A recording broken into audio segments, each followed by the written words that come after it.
Hello, everyone. Welcome to another episode of Sales Pipeline Radio. I'm your host, Matt Hines. Very excited to have you here every week, as always, Thursdays at 11:30 Pacific, 2:30 Eastern.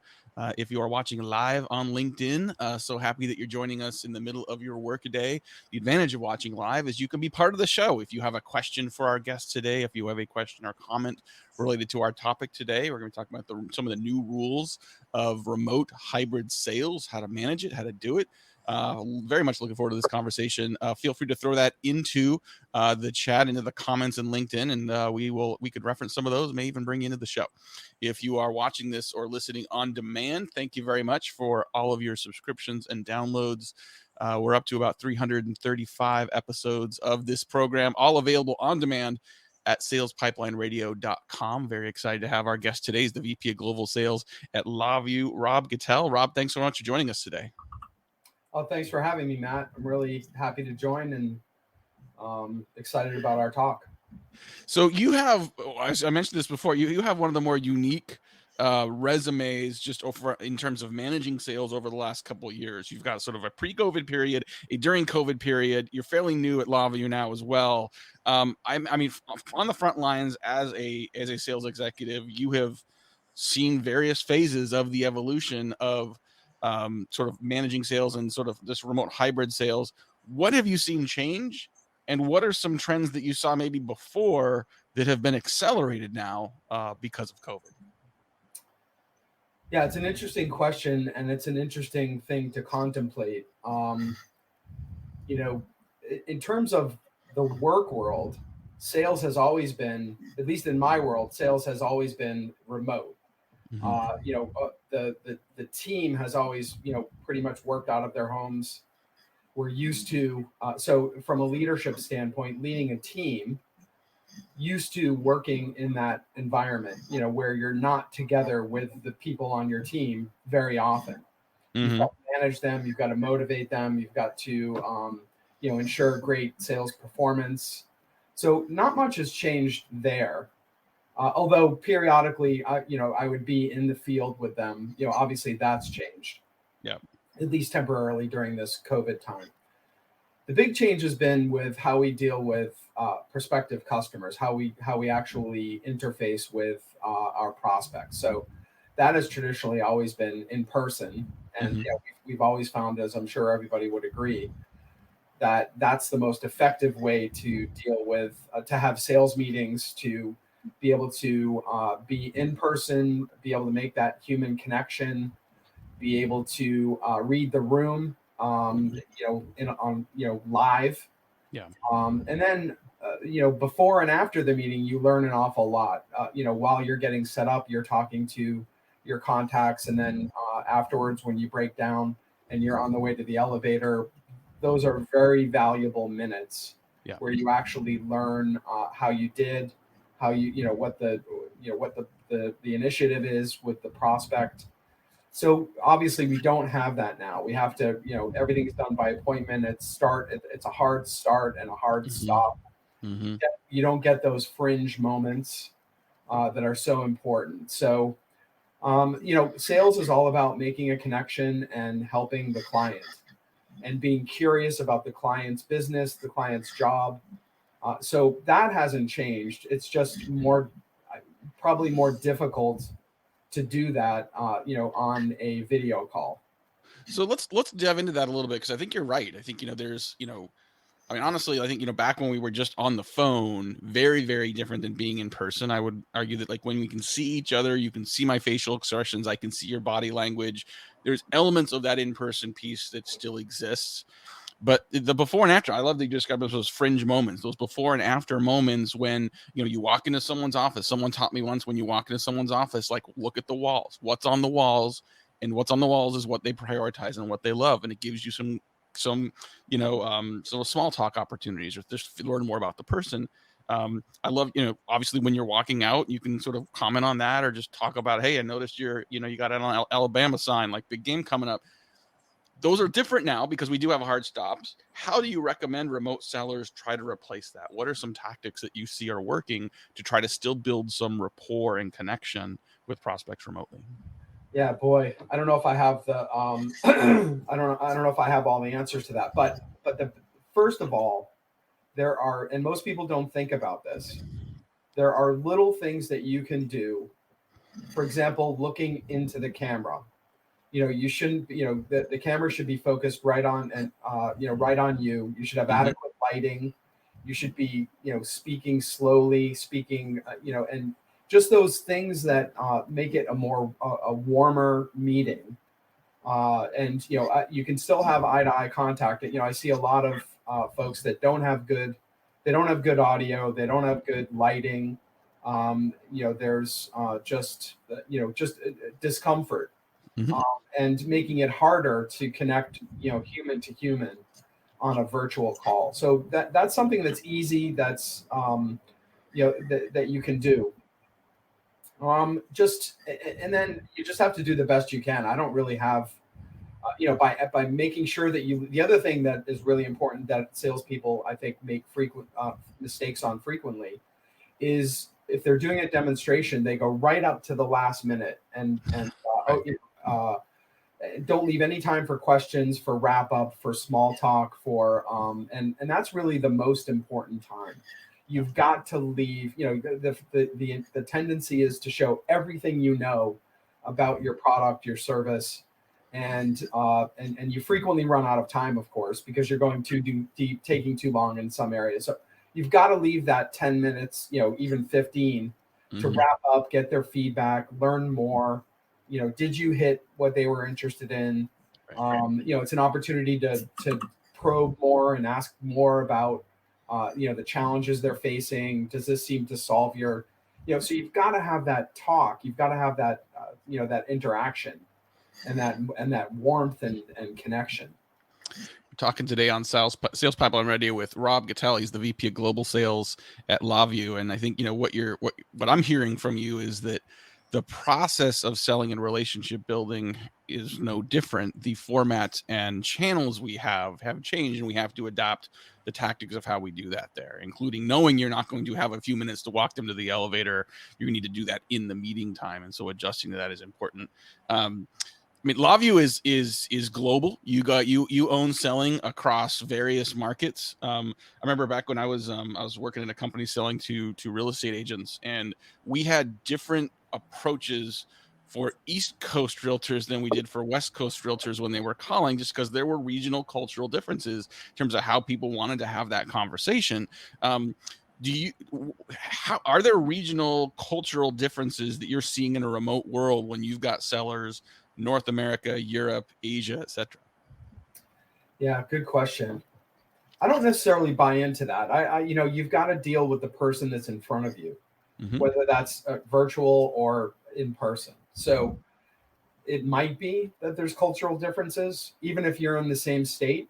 You could be dealing with somebody that is quite different from you, culturally or just behaviorally, or maybe not. I've led sales teams. I lived in Australia for the last 3 years and covered, or 3 years previous to LawView, and I led teams across Asia Pacific.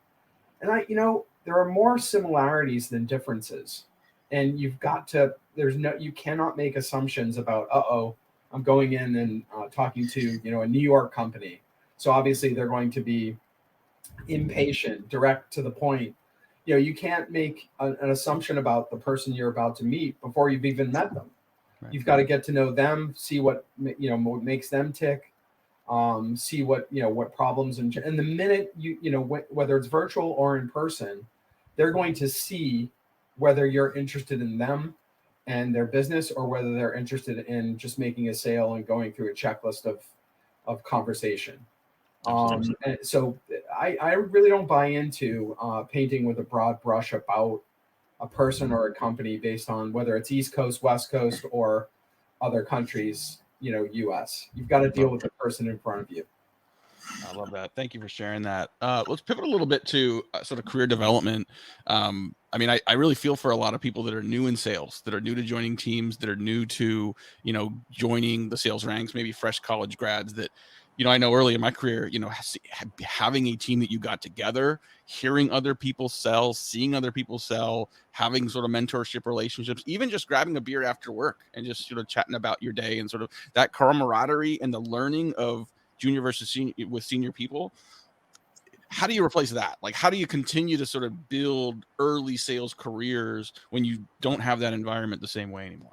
Yeah. In my sales career, I've never, well, not never, but in the beginning, probably for the first 15 years, we were all remote. So I remember I started with Thomson Reuters in 1998 as a sales rep, and I was remote. I was in Arizona at the time. The company was based in Minneapolis. My manager was in Los Angeles. I would rarely see him. So I was dealing with that kind of a situation, no different than now. But I think there are some things that apply today, just as they did then. If I think about, like, how did I get acclimated, even though I was by myself in my home office?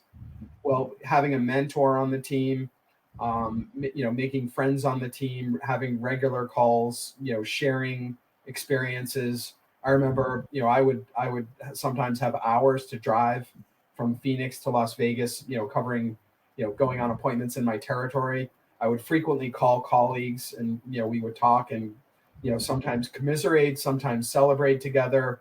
So just having, making those connections internally. And so now, as a sales leader, when I have somebody start new, I set them up with a mentor, somebody that's more experienced on the team. I encourage the connections between that new person and not only the other folks on my team, but not only the other folks on the team, but other folks that they're going to interact with around the company, in marketing or in product development or in sales support. So just encouraging regular conversation so that they don't feel like they're on an island, all by themselves, having to learn to sink or swim. Mm-hmm. We talked earlier a little bit about sort of, selling into multiple regions and really just treating people like people. Let's have the same discussion, but let's talk about sort of the persona and the role you're selling into. I mean, like, you spent most of your career selling into the legal space, currently LawView, selling to in-house legal counsel. How much adjustment are you making to that audience, and what kind of lessons have you learned over time that may be unique to people selling into the legal space? Yeah, again, I don't think it's really, well, I don't think it's that unique. So the folks that we, so the personas that we're dealing with day in, day out, lawyers, at LawView, our product speaks to the in-house legal department. So the corporate legal department, not necessarily law firms. So those people are very, very busy, whether they're lawyers, legal operations folks, paralegals, staff lawyers within the department. They're all extremely busy. They have way too much work to do and not enough time in the day. They probably didn't wake up that morning thinking that they needed to speak with us. So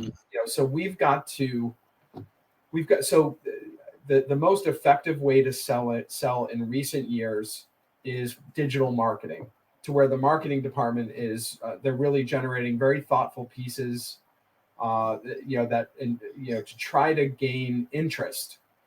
Maybe it's a thought leadership piece. Maybe it's have you thought about tackling, this problem, and putting it out on LinkedIn or direct email, and then letting those folks that see something interesting raise their hands, ask for a demo. So obviously, in a perfect world, all of your leads would come from people raising their hands and coming to you, rather than you doing the traditional prospecting of cold calling or cold emailing. But there's probably no sales organization in the world that that has that can exist on just those. You've got to do reach outs, outbound. You've got to do grassroots prospecting as a sales professional. So you've just got to say that your messaging has to be spot on. And you've got to say that you've got to think about whether it's the lawyer in the department, the general counsel, him or herself, the legal operations person, you've got to think about what are their problems likely to be.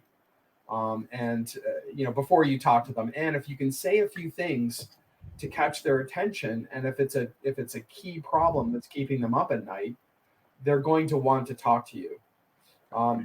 Same thing as a sales leader. I think about if somebody called me and they said the right thing at the right time about that they've got a tool that might help, accelerate deals through our pipeline and help us meet our targets and get salespeople onboarded more quickly. If they said some of the things that are top of mind with me, I'd probably want to talk to them. Yeah, I agree with you. It's knowing what the problems are, and then even further, sort of knowing when those problems pop up and become hotter for that prospect. And the more you can sort of understand those general focus areas, as well as understand sort of maybe more dynamic, heat map, intent signals of when they're coming up, more likely to get the attention. And just like you said, having a great marketing department that can provide, those commercial insights, that can provide content. It's not just marketing campaigns that are generating those. Some of the best salespeople are using those as well. And let's not forget, like, if a new prospect, you got this crazy busy in-house counsel, like you're the mailman driving by a house at 35 miles an hour trying to throw something in a mailbox. If they don't know who you are yet, there's gonna be a lot of mail that misses. And when you do get something in there, is it valuable? Is it useful for them? Is it helping them make sense or understand something in their world differently? So love that approach. Well, Rob, I know you're a busy guy. Want to let you go, but thank you so much for joining us, sharing some insights. One of my big takeaways from this is, sometimes we worry too much about sort of some of the differences between different people, different regions, different industries. Really just having that common approach to creating value, being empathetic and sensitive to their time and interest, focusing on their value. I don't know, pre, during, post COVID, that seems pretty universally valuable to me. Yeah, great. I've enjoyed the conversation, Matt, and anybody that's listening, I'd love to connect with other sales leaders, share ideas, and see how everybody's doing things, and so feel free to link up with me on LinkedIn, and happy to connect. Awesome. Well, Rob Gattell, he's the VP of Global Sales at LawView. Quick shout out for a new group that I know just formed about a month ago called the CRO Coffee Talk.